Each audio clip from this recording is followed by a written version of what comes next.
बिस्मिल्लाहिर्रहमानिर्रहीम। Dear students, अस्सलाम वालेकुम। आज हम फर्स्ट ईयर के हवाले से एक नया चैप्टर स्टार्ट करेंगे जिसका नाम है मैट्रिसेस एंड डिटर्मिनेंट्स। इस चैप्टर को स्टार्ट करने से पहले हम इसकी थोड़ी सी हिस्ट्री जो है उसको जान लें। मैट्रिक्स के हवाले से आपके लिए एक इंटरेस्टिंग चीज़ होगी।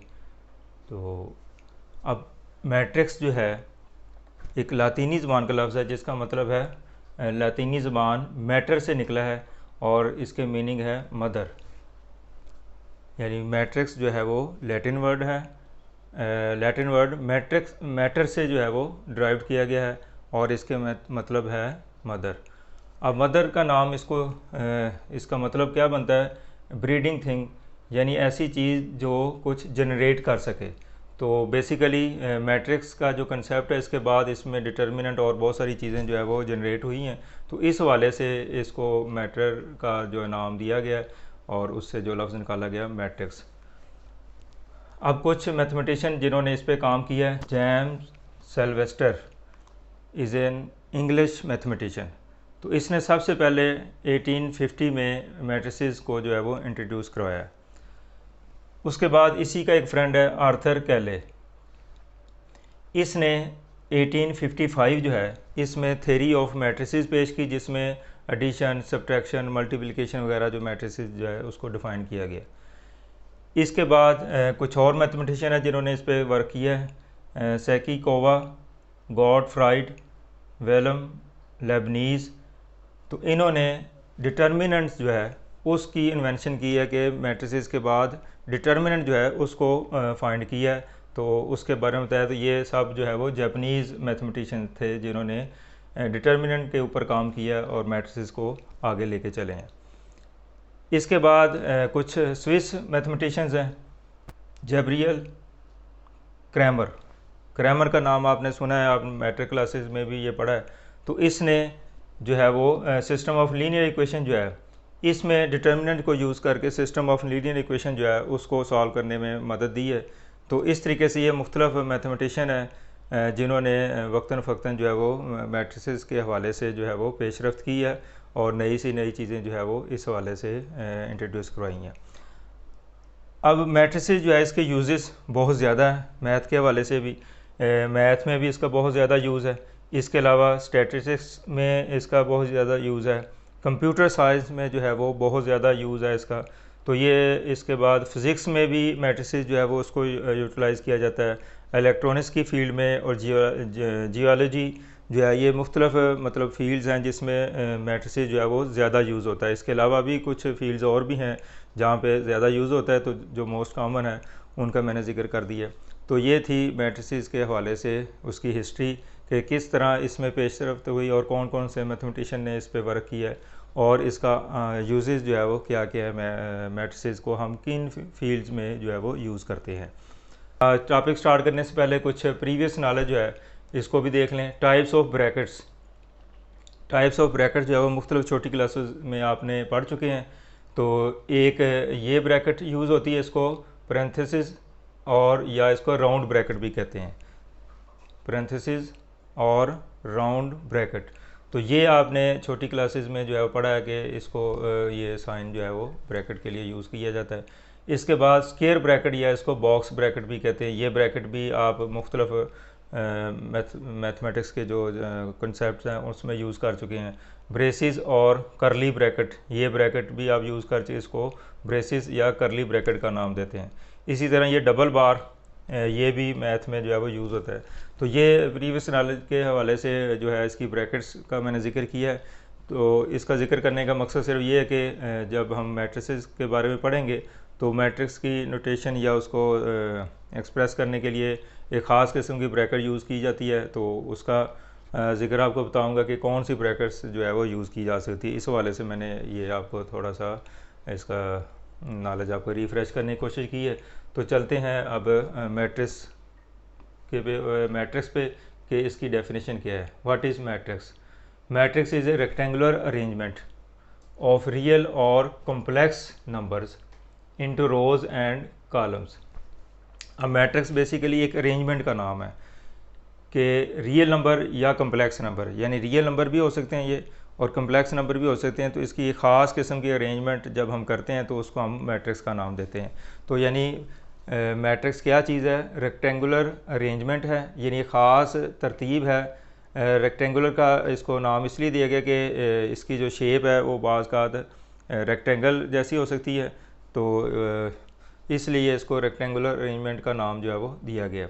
इसमें रियल और कम्प्लेक्स नंबर मौजूद हो सकते हैं और इनको ख़ास रोज़ और कॉलम के लिहाज से जो है वो तरतीब दिया जाता है। यानी एक ऐसी अरेंजमेंट है जिसमें हम एलिमेंट्स को रोज़ और कॉलम की फॉर्म में जो है वो एक्सप्रेस करते हैं, तो ऐसी अरेंजमेंट को हम मैट्रिक्स का नाम देंगे।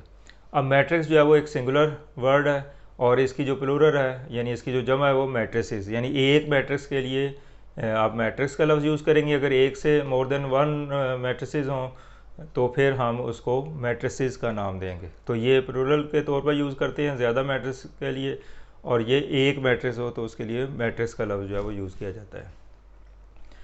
अब इसकी रिप्रेजेंटेशन कि मैट्रिक्स को किस तरीके से हम जो है वो ज़ाहिर करेंगे। तो मैट्रिक्स को आमतौर पर ये जो राउंड ब्रैकेट है आपको मैंने स्टार्ट में बताई थी, तो इस ब्रैकेट में भी इसको शो किया जाता है, ये भी एक मैट्रिक्स है। इसी तरह इसको स्क्वायर मैट्रिक्स स्क्वायर ब्रैकेट जो है इस फॉर्म में भी इसको लिखा जाता है, या बॉक्स ब्रैकेट जो है वो यूज़ किया जाता है, और बाज़ का आता है इसको हम डबल बार की फॉर्म में भी लिख सकते हैं। यानी मैट्रिक्स जो है वो इन तीनों तरह से रिप्रेजेंट जो है वो किया जा सकता है। इस फॉर्म में भी कर सकते हैं, इस फॉर्म में भी कर सकते हैं, और इस फॉर्म में भी किया जा सकता है। लेकिन ये रेयर केसेस में ये इसकी एग्जांपल मिलती हैं। तो सबसे जो कॉमन नोटेशन इसकी वो ये है, यानी स्क्वायर ब्रैकेट की फॉर्म में जो है वो मैट्रिसेस को जो है वो शो किया जाता है। यानी आम तौर पर हम मैट्रिसेस को इस फॉर्म में जो है वो रिप्रेजेंट करते हैं। अदरवाइज़ आप इस तरीके से भी कर सकते हैं और इस तरीके से भी बुक्स में जो है मिलता है इसका रिप्रेजेंटेशन। अब हम एक जनरल मैट्रिक्स जो है उसको डिस्कस करते हैं। अब मैंने मैट्रिक्स एक आपके सामने लिखा है और इसके अंदर मुख्तलिफ एलिमेंट्स जो है। अच्छा, यहाँ पे एक बात ज़हन में रखें कि रिप्रेजेंटेशन में एक और बात के जो मैट्रिसेस का नाम है वो हमेशा कैपिटल लेटर से लिखा जाता है, ABCD वगैरह। और अगर ये एलिमेंट के तौर पर हमने अल्फ़ाबेट्स यूज़ करने हैं तो हमेशा स्मॉल लेटर्स में शो किया जाएगा। यानी ये इसके क्या है, एलिमेंट्स है। जैसे ये A एलिमेंट है, B एलिमेंट है, C और D, तो ये एलिमेंट जो है हमेशा स्मॉल लेटर्स में लिखे जाएंगे, और अगर इसका नाम लिखना है तो वो हमेशा कैपिटल लेटर में शो किया जाएगा।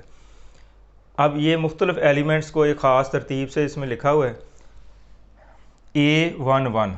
अब इसका क्या मतलब, A कोई इसका एलिमेंट है, कोई रियल नंबर है या कोई कम्प्लेक्स नंबर है। अब 1 का क्या मतलब है? 1 से मुराद जो है वो आगे चल के अभी मैं इसको एक्सप्लेन करूँगा, ऑर्डर ऑफ द मैट्रिक्स। तो मैट्रिक्स का ऑर्डर क्या होता है अभी इसमें हम देखेंगे। तो ये फर्स्ट जो है नोटेशन जो है ये इसकी रो को ज़ाहिर करती है, और जो सेकंड वन है वो इसके कॉलम को ज़ाहिर करता है। इसका मतलब कि ये जो एलिमेंट है वो फर्स्ट रो का एलिमेंट होगा, चूँकि ये फर्स्ट रो में वाक़ है, और फर्स्ट कॉलम में वाक़ है।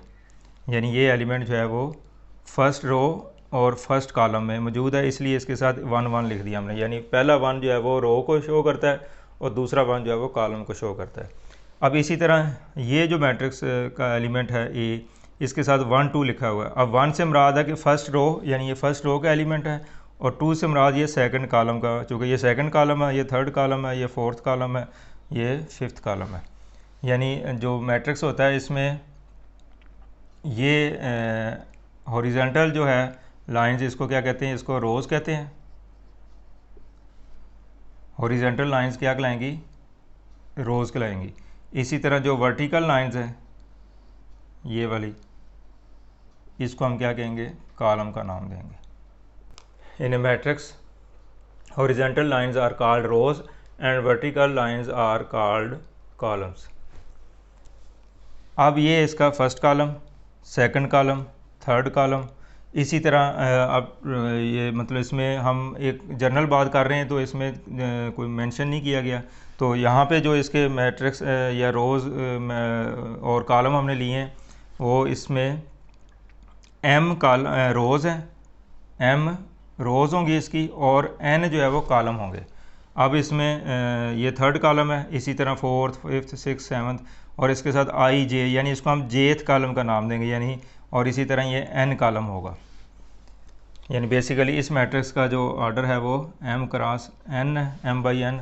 तो m जो है इसमें रोज़ है, नंबर ऑफ़ रोज़ कितनी होगी m, और नंबर ऑफ़ कॉलम कितने हैं इसमें n है। अब इसका क्या मतलब है, aij, इसका मतलब A1 लिखा है पहले, आई जे नहीं है, A1j। अब 1 का क्या मतलब है कि ये फर्स्ट रो है, और j साथ लिखा है, इसका मतलब ये jth कॉलम होगा इसका। अब jth कॉलम से मुराद ये है कि वो 5th कॉलम भी हो सकता है, 6th कॉलम भी हो सकता है, 7th कॉलम भी हो सकता है। इसी तरह आगे ये चलता जाए तो A1n, अब 1 का मतलब ये फर्स्ट रो का एलिमेंट होगा, और n से मुराद n कॉलम, यानी n से मुराद अगर 10 कॉलम है तो ये 10वां कॉलम हो जाएगा, अगर ये 12 है, n की वैल्यू 12 होगी तो ये 12th कॉलम हो जाएगा। इस तरीके से जितना भी n की वैल्यू होगी उतना नंबर का ये कॉलम होगा। अब इसी तरह इस कॉलम, इस रो को हम देखें 2 1 का क्या मतलब है कि ये सेकंड रो है, इस एलिमेंट के तमाम इस मैट्रिक्स के तमाम जो एलिमेंट है वो किस रो में आ रहे हैं, सेकंड रो में आ रहे हैं, इसलिए 2 फर्स्ट 2 जो है, फर्स्ट 2 और ये 2 ये शो करता है कि ये सेकंड रो का जो है वो कॉलम है। और इसी तरह 2 1 यानी पहला कॉलम, इसी तरह 2 2 ये दूसरा जो 2 है वो दूसरे कॉलम को शो कर रहा है। 2 3 इसका 3 का मतलब ये तीसरे कॉलम में है। इसी तरह 4th column, 5th column, 6th column, इस तरह। तो इसके बाद कोई और मैट्रिक्स बीच में एक कॉलम आ रहा है, उसको हम जे का नाम दे लेते हैं, तो ये jth कॉलम, यानी इसका मतलब कि ये जाना हमने n तक है, n कॉलम तक। फर्ज को n 10 है तो ये 3 तक लिख दिया। इस तरह 4 5 6 7 8 9, तो बीच में से एक कॉलम को हमने डिनोट किया हुआ, वो j से ज़ार कर लिया, और ये 2 रो और n कॉलम। इस तरीके से ये थर्ड रो शुरू होगी, 3 3 3 3 3, ये थर्ड रो को शो कर रहा है, और फर्स्ट 1 2 3 j और n ये उसके कॉलम का नंबर को जो है वो शो कर रहा है। इसी तरह अगर चलते जाएं तो काफ़ी सारी रोज़ हैं, यानी आपने कितनी रोज़ तक जाना है, m रो तक। m फर्ज को 10 रोज़ है, फ़र्ज़ किया फॉर सपोज़ कि इसमें 10 रोज़ हैं, तो 1 2 3 और आगे कुछ डॉट लगा दिए कि इसी तरह ये जारी हैं। तो ये 10 वाली और बीच वाली एक जो है रो, उसको हमने I1 से शो कर दिया गया। अब I से क्या मतलब है कि इसकी ith रो है, यानी ये 5th भी हो सकती है, 6th भी होती है, 7th भी हो सकती है, और 1 कॉलम, ये 2 कॉलम, ये 3 कॉलम, ये jth कॉलम और ये nth कॉलम। अब इस तरीके से ये जो इन जनरल जो आपको शो हो रहा है aij, इसका मतलब कि i और j जो है वो i शो कर रहा है नंबर ऑफ़ रोज़ को, और j शो कर रहा है नंबर ऑफ़ कॉलम को। तो इस तरीके से i और j की कोई भी वैल्यू दें आप, तो आपके पास उस रो और उस कॉलम का जो एलिमेंट जो है वो शो हो जाएगा। इसी तरह लास्ट जो रो है, चूँकि आपकी टोटल रोज़ कितनी है, इसमें m रोज़ मैंने बताया था आपको कि i की वैल्यू m तक है और j की वैल्यू n तक है, यानी नंबर ऑफ़ रोज़ जो है वो 1 2 3 4 5 6 m तक है। m कोई भी नंबर हो सकता है, 10 है, 20 है, जितनी भी रोज़ वो हो, और j जो है वो कॉलम को शो कर रहा है, और इसकी वैल्यू जो है वो n तक है। तो लास्ट जो रो होगी उसका जो नंबर होगा वो कौन सा होगा, m रो होगी, ये m रो लाएगी लास्ट वाली, और फर्स्ट कॉलम, ये सेकंड कॉलम, और थर्ड कॉलम, और इस तरह ये jth कॉलम, और ये mn का क्या मतलब कि m रो और n कॉलम। तो इस तरीके से ये जो डिस्क्रिप्शन है इसकी, ये किसको शो कर रही है, उसकी लोकेशन को शो कर रही है कि ये एलिमेंट इस मैट्रिक्स में कहाँ वाक़या होगा। अब जैसे मैं इसको लिखता हूँ A3 1। अब हमने देखना है कि ये जो एलिमेंट है वो कहाँ पे लोकेट करता है। यहाँ पे ये एलिमेंट जो है A is element of third row and first column, यानी थर्ड रो में वाक़या होगा और फर्स्ट कॉलम में वाक़या होगा। अब चेक करें तो ये देखें, ये थर्ड रो है और फर्स्ट कॉलम है, तो इस एलिमेंट की बात की है मैंने। इसी तरह A2 3, अब इस एलिमेंट को अगर आपने देखना है तो A is element of second row and third column, यानी दूसरे रो में और तीसरे कॉलम में होगा, दूसरी रो। अब दूसरी रो ये वाली है और थर्ड कॉलम कौन सा, ये वाला, तो इस एलिमेंट की बात की गई है। तो इसका मतलब ये नीचे जो हम लिखते हैं नंबर, तो ये उसकी लोकेशन को ज़ाहिर करते हैं कि ये उस मैट्रिक्स में किस रो या किस कॉलम में जो है वो वाक़या होगा। अब ये इसकी जर्नल फॉर्म मैंने आपको किसी भी मैट्रिक्स की जो है वो बता दी है। नंबर ऑफ़, अगर m और n की वैल्यू फ़िक्स कर दें तो आपके पास एक फ़िक्स मैट्रिक्स जो है वो आ जाएगा। फॉर एग्ज़ाम्पल अगर m की वैल्यू आप 3 ले लें और n की वैल्यू भी 3 ले लें तो फिर मैट्रिक्स क्या बनेगा 3/3, यानी ये मैट्रिक्स फिर इस तरीके से बन जाएगा A1 1 A1 2 A1 3, फिर A21 A22 A23, फिर A31 A32 और A33। यानी अगर आप m और n की वैल्यू फ़िक्स कर देते हैं कि m की वैल्यू 3 और n की वैल्यू 3 है, तो इट मीन्स कि इसमें i रोज़ को शो कर रहा है, तो इसमें 3 रोज़ होंगी और 3 कॉलम होंगे। अब 3 रोज़ हैं इसमें और 3 कॉलम है। अब देखें कि अगर आप m और n की वैल्यू फ़िक्स करते हैं तो आपके पास एक स्पेसिफिक मैट्रिक्स जो है वो हासिल हो जाएगा। तो ये इसकी जनरल फॉर्म है कि m और n की वैल्यू जब मालूम ना हो, हम जनरल कह देते हैं कि m तक जाएगी और रो कॉलम जो है वो n है, तो फिर आप इस तरीके से इसको जो है वो शो करेंगे। और अगर आपके पास m और n की वैल्यू पता हो तो फिर वो एक स्पेसिफिक मैट्रिक्स जो है वो बन जाएगा।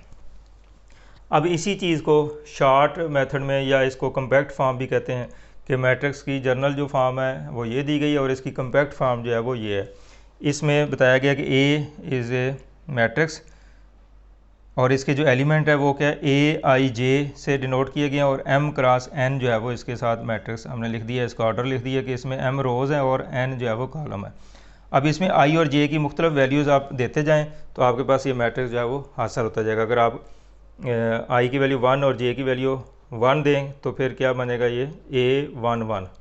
तो इस तरीके से ये इसकी कम्पैक्ट फॉर्म कहलाती है, यानी इसमें I और J की वैल्यू आप दे के एक मैट्रिक्स जो है वो जनरेट कर सकते हैं। अच्छा, इसी चीज़ को हम इस तरह भी लिख सकते हैं, ये ऑर्डर इसका नीचे इस तरह लिख दिया जाता है m इंटू n या m/n और A is equal to A, I, J, where अब I और J की वैल्यू बता दी गई कि I की रेंज क्या है m तक है, यानी इसमें रोज़ m है, और J की रेंज जो है वो क्या है, इसकी जो कॉलम है उसकी रेंज जो है वो n तक है। तो मैं किसी भी मैट्रिक्स को हम जनरली इस तरह शो कर सकते हैं। अगर उसको बिल्कुल शॉर्टकट में हमने शो करना है तो उसकी कम्पैक्ट फॉर्म ये कहलाती है, इस तरह भी लिखा जा सकता है और इस तरह भी लिखा जा सकता है। तो जब भी हम मैट्रिसेस की कुछ डेफिनेशन वगैरह या मतलब इस तरह की बात करेंगे तो उस वक्त हम इसकी कम्पैक्ट फॉर्म में ही इसको जो है वो लिखा जाता है। तो ये एक पूरे एक मैट्रिक्स को शो कर रहा है, तो इसमें I और J की वैल्यू जो है वो I की वैल्यू यानी m रोज़ हैं और J जो है वो इसमें कॉलम है और उसकी तादाद जो है वो n होगी। तो ये इसकी रिप्रेजेंटेशन थी कि किसी भी मैट्रिक्स को हम जनरली किस तरीके से जो है वो शो कर सकते हैं। अब इसकी रिप्रेजेंटेशन के हवाले से कुछ और चीज़ें हम डिस्कस करते हैं। The horizontal lines of elements are called rows of a matrix. जैसे कि अभी मैंने आपको बताया कि फ़र्ज़ किया कि हमारे पास एक मैट्रिक्स A है,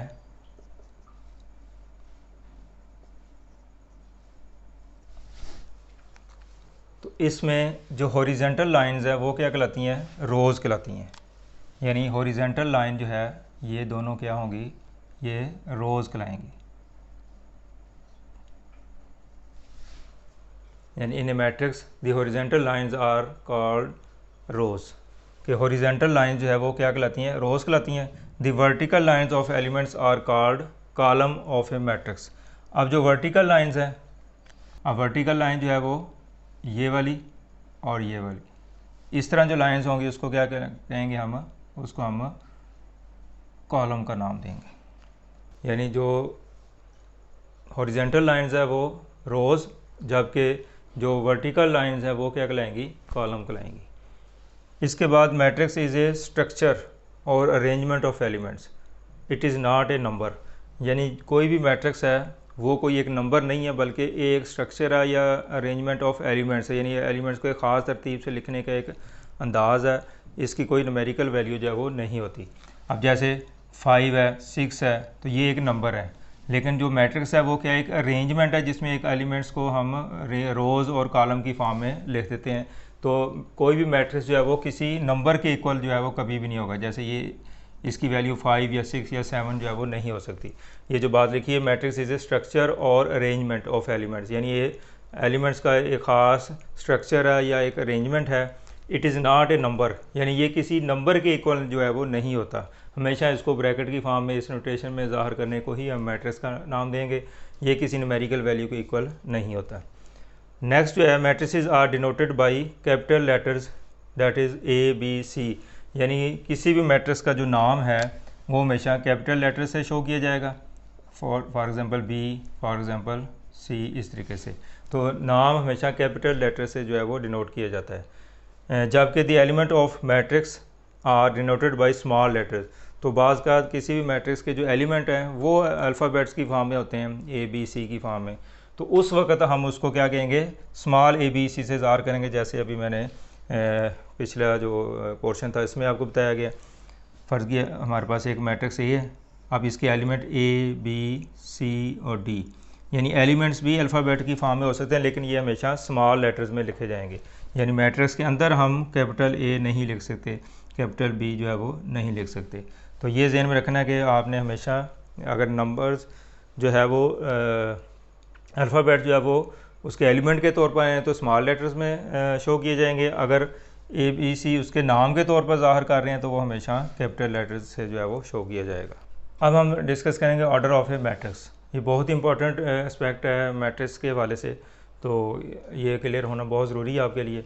if a matrix A has m rows and n columns, यानी अगर किसी मैट्रिक्स में एम रोज़ हो, यानी उसकी नंबर ऑफ़ रोज़ एम हो और नंबर ऑफ़ रो कॉलम जो है वो एन हो, then order of A is m by n. तो फिर उसके ऑर्डर को किस तरह ज़ाहिर किया जाएगा, एम बाई एन, ये क्रॉस का निशान लगाएंगे, लेकिन इससे मुराद मल्टीप्लिकेशन नहीं है, ये जस्ट इसको लिखने का तरीका है जिसमें रोज़ जो है वो पहले लिखी जाती हैं और कॉलम जो है वो बाद में लिखेंगे। इसको पढ़ना कैसे है, इसको एम इंटू एन या एम क्रॉस एन की बजाय आप पढ़ेंगे रीड एम बाई एन, यानी इसको एम बाई एन पढ़ेंगे, यानी ये इसकी मल्टीप्लिकेशन नहीं है बल्कि रोज़ और कॉलम को लिखने का एक तरीका है जिससे हमें ये जो ऑर्डर जो है वो उससे स्पेसिफाई होता है इसका।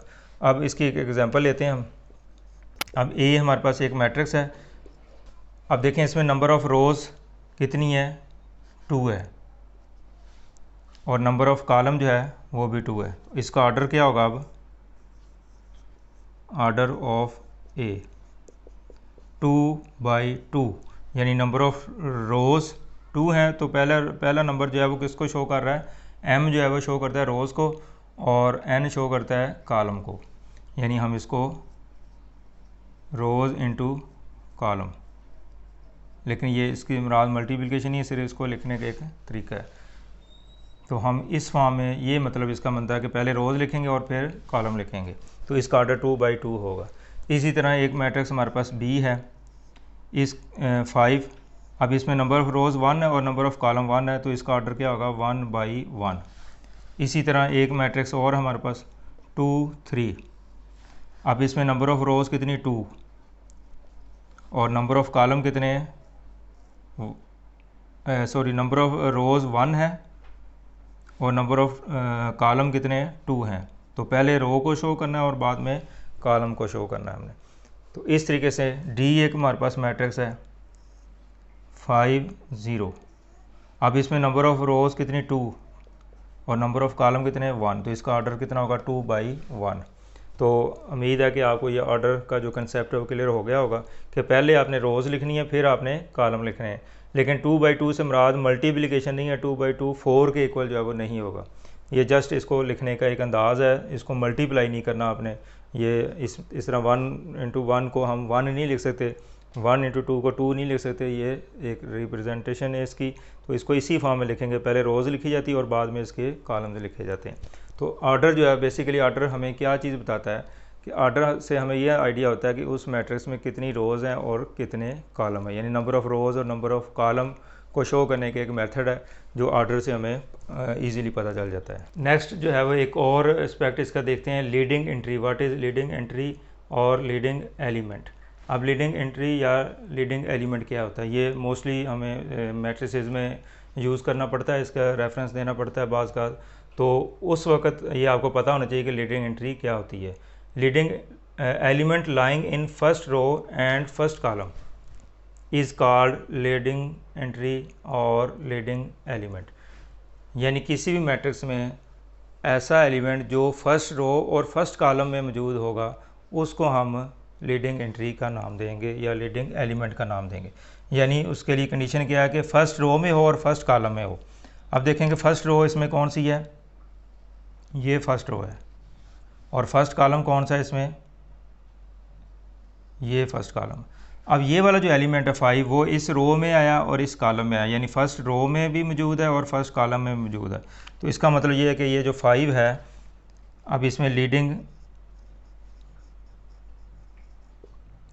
एंट्री क्या होगी, 5 होगी। यानी जो फर्स्ट रो में एलिमेंट मौजूद है और फर्स्ट कॉलम में जो एलिमेंट मौजूद है वो उसकी लीडिंग एंट्री या लीडिंग एलिमेंट का नाम देंगे उसको।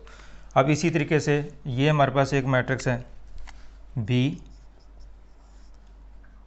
0 1 2। अब इसमें देखें कि फर्स्ट रो और फर्स्ट कॉलम, तो ये जो एलिमेंट है वो दोनों में रिपीट हुआ है, तो इसको हम क्या कहेंगे, इसकी लीडिंग एंट्री क्या होगी या लीडिंग एलिमेंट क्या होगा, वो 0 होगा। The element lying in the first row and in the first column is called leading entry या लीडिंग एलिमेंट। यानी फर्स्ट रो और फर्स्ट कॉलम का जो एलिमेंट होगा वो उसको हम लीडिंग एंट्री का नाम देंगे। तो ये टर्म जो है वो चैप्टर में आगे चल के यूज़ होगी, तो इसलिए आपको इसका आइडिया होना चाहिए।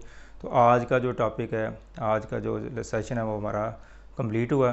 तो नेक्स्ट जो है वो हम मैट्रिसेस की कुछ टाइप्स जो है उसको डिस्कस करेंगे और फिर इंशाल्लाह ये चैप्टर जो है वो बाकायदा इसका आगाज़ हो जाएगा। तो आज का जो लेक्चर उम्मीद है आपको समझ आया होगा।